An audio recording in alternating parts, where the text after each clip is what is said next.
സ്വർണ്ണവില കുതിക്കുകയാണ്. Israel Iran സംഘർഷം കൂടി കടുത്തതോടെ വിലയിലെ പ്രവചനങ്ങളും മാറുന്നു. സ്വർണ്ണവില കുതിച്ചതോടെ ആഭരണങ്ങൾ വാങ്ങാൻ ആളുകൾ മടിക്കുകയാണ്.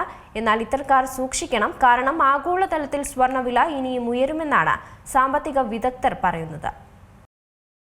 ജനുവരി 29 രേഖപ്പെടുത്തിയ 1,31,160 രൂപയാണ് സ്വർണ്ണവിലയിലെ സർവകാല റെക്കോർഡ്.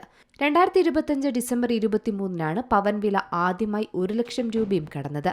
ഈ വിലയിലെ വർധനവ് ശരിക്കും പറഞ്ഞാൽ ആഭരണ ഉപഭോക്താക്കളുടെ പ്രതീക്ഷകൾക്ക് മങ്ങലേൽപ്പിച്ചതായിരുന്നു. കൂടാതെ കച്ചവടക്കാരെയും പ്രതിസന്ധിയിലാക്കിയിട്ടുണ്ട്.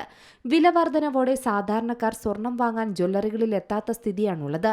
സുരക്ഷിത നിക്ഷേപം എന്ന നിലയിൽ സ്വർണ്ണ നിക്ഷേപ പദ്ധതികൾ, സ്വർണ്ണക്കട്ടികൾ എന്നിവയ്ക്കും ആവശ്യക്കാർ ഇന്ന് ഏറെയാണ്. 2025 സമാനമായി ഈ വർഷവും സ്വർണ്ണവില കുതിക്കുന്നതാണ് ഇപ്പോൾ കാണുന്ന ട്രെൻഡ്. ഇസ്രയേൽ ഇറാൻ സംഘർഷം കൂടി കടുത്തതോടെ വില പുതിയ ഉയരങ്ങൾ താണ്ടിക്കൊണ്ടിരിക്കുകയാണ്. ഇന്ന് പവന് 1,20,000 മുകളിൽ നൽകണം. അതേസമയം സ്വർണം കുതിച്ചതോടെ ആഭരണങ്ങൾ വാങ്ങാൻ ആളുകൾ മടിക്കുകയാണെന്നാണ് വ്യാപാരികൾ പറയുന്നത്. പ്രത്യേകിച്ച് പശ്ചിമേഷ്യയിലെ സംഘർഷവും വിലയിലെ ചാഞ്ചാട്ടവും ശരിക്കും ഇന്ത്യൻ വിപണിയിൽ ഭൗതിക സ്വർണത്തിലുള്ള ആവശ്യം കുറച്ചുവെന്നാണ് കണക്കുകളും പറയുന്നത്. പ്രത്യേകിച്ച് സ്വർണത്തിലേക്കുള്ള വിതരണം കുറഞ്ഞിട്ടുണ്ട്.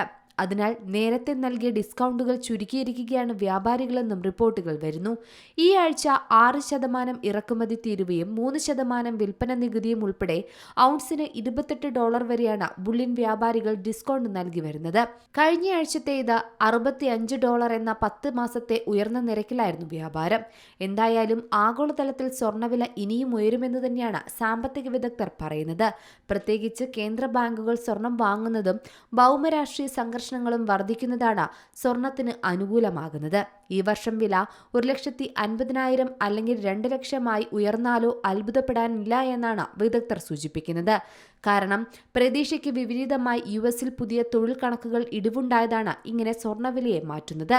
തൊഴിലവസരങ്ങൾ കുറഞ്ഞതിന്റെ പശ്ചാത്തലത്തിൽ US കേന്ദ്ര ബാങ്കായ ഫെഡറൽ റിസർവ് പലിശ നിരക്ക് കുറയ്ക്കാനുള്ള സാധ്യത വർദ്ധിപ്പിച്ചതാണ് ഇതിന് കാരണം. മറ്റൊന്ന്, ഡോളർ കരുത്താർജിച്ചത് വിലക്കയറ്റത്തെ ഒരു പരിധിവരെ നിയന്ത്രിക്കുന്ന ഘടകമായി മാറി.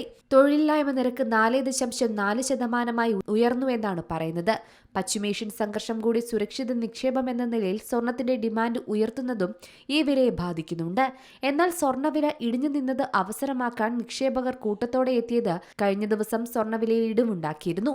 എന്തായാലും 2026 അവസാനത്തോടെയോ 2027 ആദ്യത്തോടെയോ സ്വർണ്ണവില പവന് മാന്ത്രിക സംഖ്യയായ 2 ലക്ഷം രൂപയിലേക്ക് എത്തുമെന്നാണ് സാമ്പത്തിക വിദഗ്ധരുടെ പ്രവചനം.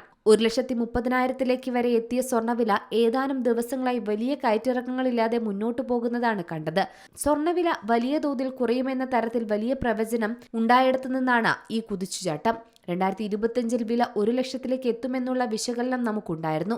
പക്ഷേ അതിനു മുകളിലേക്ക് ഇത്രയും പെട്ടെന്ന് വരുമെന്ന് ആരും പ്രതീക്ഷിച്ചിരുന്നില്ല.